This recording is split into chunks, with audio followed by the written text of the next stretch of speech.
Good evening, ladies and gentlemen. Tonight's scroll is written by the hand of Christopher Maxim.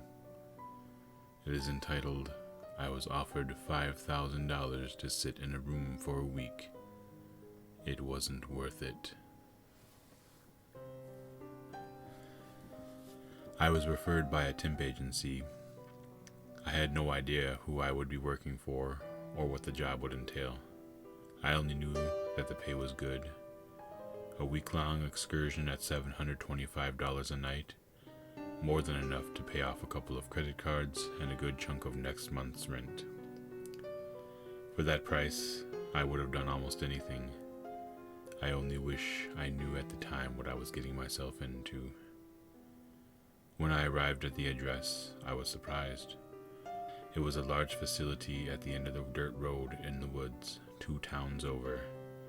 The large sign outside read, Synthetic Corp.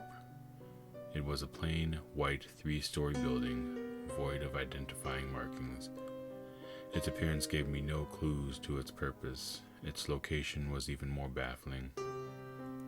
Going off of the name alone, I had to assume it was some sort of biotech company. I was probably needed to clean up radioactive waste or something to that end. For what they were paying me, I would happily risk my health. Upon entering the building and meeting the receptionist, I was directed to room 371 on the 2nd floor, where I would wait for Al, my new boss. It was your standard office setting, albeit more quaint than usual. Red carpet, white walls, and no windows. Only 6 desks in 3 rows of 2, each with their own computer.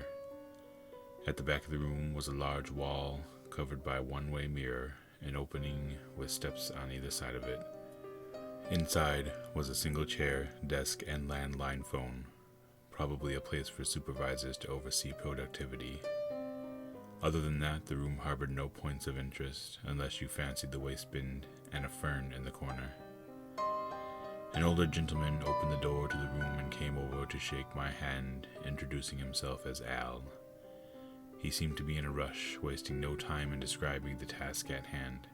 I was to stay in that very room from 8 p.m. until 6 a.m. the following day, every night for a week. He left me his cell number and a laminated list of rules to be followed. He told me he could not overstate enough the importance of following each and every one exactly as they were outlined. Once he was sure I understood the gravity of the situation, he left me to my first shift in peace, closing the door behind him. That was it? Really? Just stay in the room for 10 hours a night? I had no clue as to why I was being paid over $5,000 to room sit, but I learned some time ago to never look a gift horse in the mouth. I simply sat down in the overseer's room with a smile on my face and went over the list of rules. There were 10 in total, all of which left me a little more than confused. Number 1. Once 8 rolls around, lock the door and do not leave the room for any reason until 6. Plan your bathroom usage and meal periods accordingly. No food or drink items within the room. Number 2. Do not use Hank's computer. It's the closest to the exit. No one is ever to touch it under any circumstances, not even Hank. Number 3. If the phone rings, answer it, but do not talk. No matter what the voice on the other end says, you are not to respond. Hang up after 2 minutes have passed. Number 4. Do not let the janitor in. We don't have one. Number 5. If anyone else comes to the door, let them in, but ignore them. Do not react whatsoever. When they leave, shut the door and lock it behind them.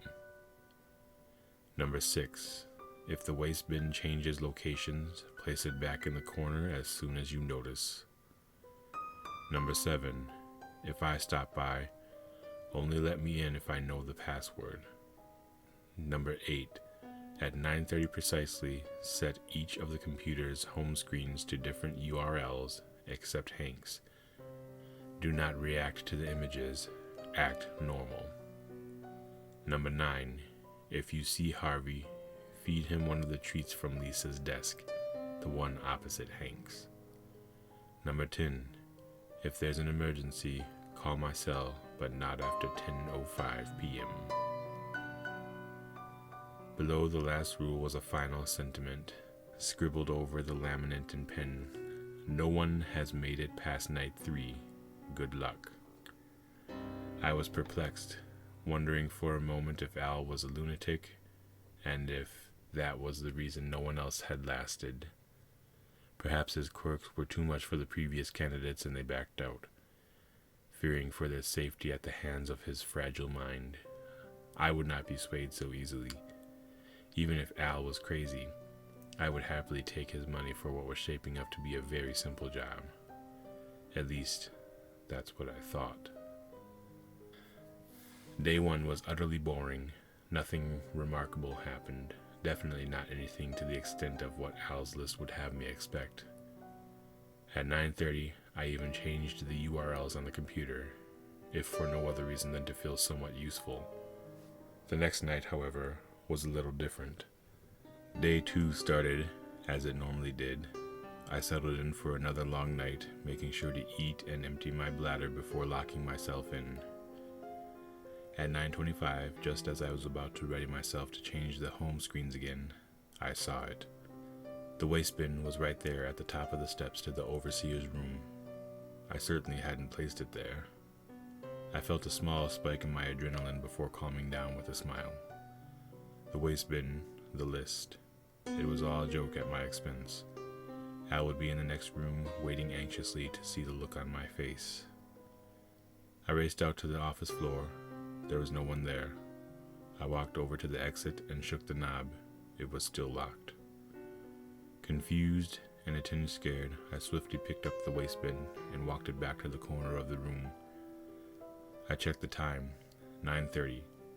I started changing the URLs on the computers, hoping desperately that I had imagined what just occurred.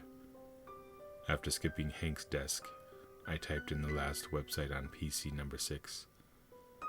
I was about to pull away when some strange imagery manifested on the screen. It was surveillance footage of the room, the very room I was in. I saw me looking at the computer. I turned and looked up, but there was no camera. Upon looking back at the screen, I saw something terrifying. I watched as a copy of me stepped out from the overseer's room. It walked up behind me, grabbed a hard drive from one of the desks, and wound up to strike me in the back of the head. I quickly turned to shield myself. There was no one there. I turned back, and the screen changed, displaying the website I had entered as normal. I raced back to the overseer's room and sat down, more than a bit frazzled. I contemplated walking out, but I steeled myself to continue. I was fine, after all. Maybe Al wasn't a lunatic, but he didn't seem the type to wish me any harm, not that I knew him all that well. Still, I hadn't sustained any damage. I was questioning my sanity, yes, but no bodily injuries had befallen me. Whatever was at play here seemed harmless so far. There was a loud banging. Having just had the most horrifying experience of my life, I nearly jumped out of my skin. A voice then penetrated the door. "It's the janitor. Just here to clean up. Can you open the door?" I recalled rule number 4 and denied him entry. "You did good not letting him in. You followed the rule, now you're fine. So long as you follow the rules, you'll be safe. It's as simple as that. You can see this through." I jumped again. "I really need to get in there and clean up. Open the door." I took a deep breath and peeled back my anxiety, successfully ignoring the janitor until he left. This was an accomplishment for me, and it actually felt pretty good, a challenge that I was able to best. Though I remained on the edge of my seat, the next few hours were uneventful. I even dozed off for a moment at one point. It wasn't until 2:30 a.m. that my next challenge would come. A multicolored cat jumped up on the desk in front of me, complete with beautiful splotches of black and orange. I was startled, but it seemed to be friendly. brushing up against my arm, the name on its collar, Harvey. I knew what I had to do. I rummaged through Lisa's desk, found the jar of treats, and fed Harvey one, to which he purred in delight. To my astonishment, he then charged at the door, phasing right through it. My mouth was agape in awe. Once my initial bewilderment dissipated, it was replaced with satisfaction over another small victory. As strange as it may sound, I was beginning to like the job.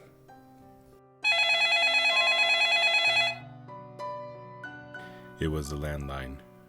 Remembering the rules, I removed it from the receiver and held it to my ear, making sure to keep an eye on the time.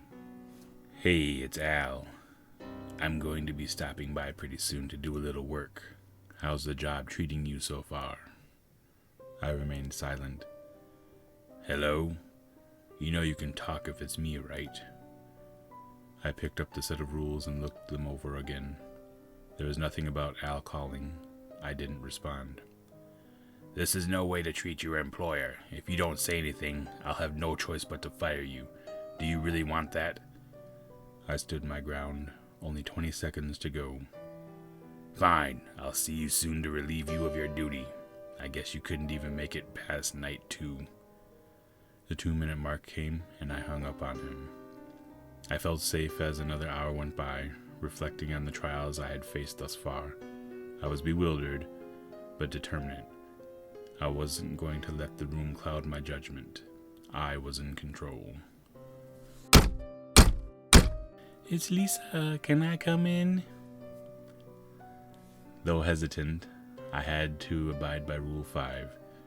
I opened the door, and a woman entered. "You must be the new guy. What do you think of the place?" I went back to my desk in the overseer's room and sat down, trying my best to act casual. Lisa walked up to the glass, knowing I could see through it. "Not very talkative, are you?" Her eyes unnaturally darted around in all directions, and her skin drooped a bit, almost as if it was falling off the bone. I didn't answer. She didn't speak again. Instead, she stared at the glass for a long time, long enough to leave me feeling truly unsettled. She then waltzed in and stopped at my side, raising her arm. I hoped she wouldn't notice that my breathing had become sporadic and labored. She then violently swung down on the desk, creating a thunderous clap. I almost winced, but I held my composure. After another awkward 5 minutes or so, she left. I ran to the door and locked it behind her. A few moments later, there was yet another knock. This time, it was a boy claiming to be searching for his father. I let him in and sat back down. He tried many times to ask for my help, but I was careful to ignore him just as I had with Lisa. At one point, however, I made the mistake of meeting his gaze. For an instant, in between blinks, his eyes became pitch black, void of all color. Startled, I nearly jolted back, but was able to restrain myself. Like Lisa before him, the boy eventually left, and I quickly locked the door behind him. Another rule followed. Other than the waste bin moving around a few more times, nothing else happened that night. Before I knew it, it was time to go home. I heavily considered calling it quits, and may have even had a nightmare or two upon sleeping that day, but I found myself excited to continue, wondering what obstacles the room would throw at me next. Curiosity shouldn't have been enough to bring me back, but all rational trains of thought escaped me. The room had this pull that beckoned me to it. I was hopelessly compelled to return, powerless to its call. Any excuse would have sufficed. As such, I resumed my post the following night. Upon starting my shift, I was confident. I had dealt with quite a few absurdities up to this point, and waited patiently for my next opportunity. A couple of hours went by with no trouble. No cat, no images on the computers, no phone calls, and no waste bin antics. Boredom was beginning to set in when a loud knocking broke the silence. There was no voice. I yelled out from the overseer's room. "Who is it?" I asked. There was a brief pause. "It's me, Al." I picked up the list and reread rule number 7. "What's the password?" I heard him chuckle to himself. "I never wrote down a password." He was right. There was no password written with the rule. It must have been him. I cautiously made my way to the door and opened it. Al was there to greet me with a smile. I sighed in relief. "Let me guess, scared of the things that go bump in the night?" He laughed at my clear, nervous disposition. "You have no idea." He shut the door and set up some things at one of the computers. "Say, why didn't you write down a password?" I asked. He smiled again. "It's a ploy. Anyone posing as me might try to come up with one, which would definitely identify them as not being me. Understand?" "I see. Good thinking." He returned to his work at the computer. I didn't want to bother him, but I just had to know. What is this place anyway? Why do these things happen here? He turned to face me. "It's best if you don't ask questions, especially ones that are far above your pay grade." I wasn't happy with my answer, but I knew it was all I would get out of him. I let him work in peace and sat back down in the overseer's room, watching through the one-way glass. That's when I realized something. The computer Al was using, it was Hank's. I double-checked the list to make sure. Yes, that was definitely Hank's desk, and no one was to touch his computer. Didn't that apply to Al as well? I turned over the list on the off chance I might find some information. That's when my heart sank. In large, bold print on the back of the laminated sheet was text that read, "Password Diner." I grabbed my phone, reached for the scrap of paper with Al's number on it, and dialed it as fast as I could. There were a few tones, but he finally picked up. "Hello? Everything all right over there?" "Al, thank goodness, I made a mistake. I thought he was you. I let him in, and now he's on Hank's computer." "Listen very carefully. Do not act suspicious in any way. You should be fine if he doesn't suspect anything. If you try to leave or call anyone else, it'll all be over. Understand?" "Yes, I understand." Al's copy began walking to the overseer's room. My heart was beating faster than it ever had before. "I'll be there soon. Just don't panic." He hung up. I kept the phone to my ear as Al's copy approached so as to pretend I was talking to my wife. "I told you, hun, 6. That's when I clock out. You don't have to wait up for me. You worry too much. Please, get some rest." Al's copy was in the room with me now, staring. I held the phone to my chest and looked back at him. "Everything okay?" I asked. He continued to stare for a few long seconds. "Can you help me with something on the computer?" I wondered if he could see my chest pounding. "Sure, I just need to finish this phone call. I'll be there as soon as I can." He stared for another moment and then walked back to Hank's desk. Though panicked, I kept up appearances by continuing to pretend on the phone. I even acted out an argument to lengthen the call. While doing this, I watched with bated breath as the knob gently turned and the door swung open. It was Al. I had never been so relieved in my life. He turned to the glass and put a finger to his mouth, gesturing for me to keep quiet. The clone was not yet privy to his arrival. Al snuck up behind his clone and grabbed him by the throat.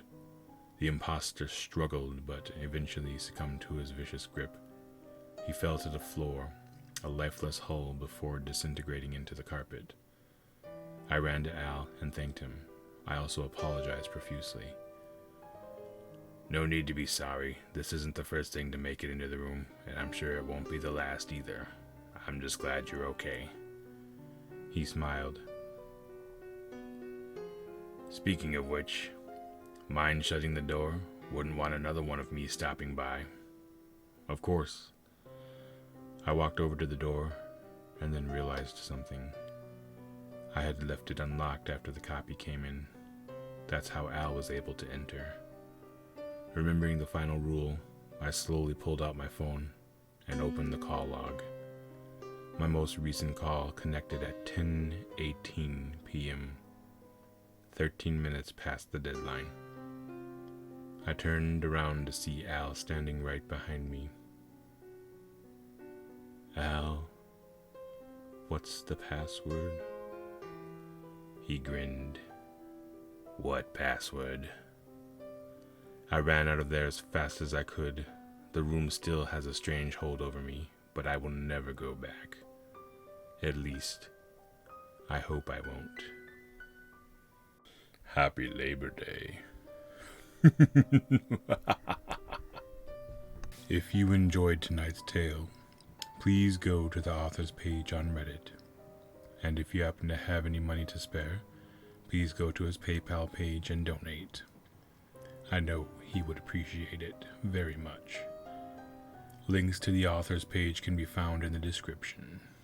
Thank you and have a good night.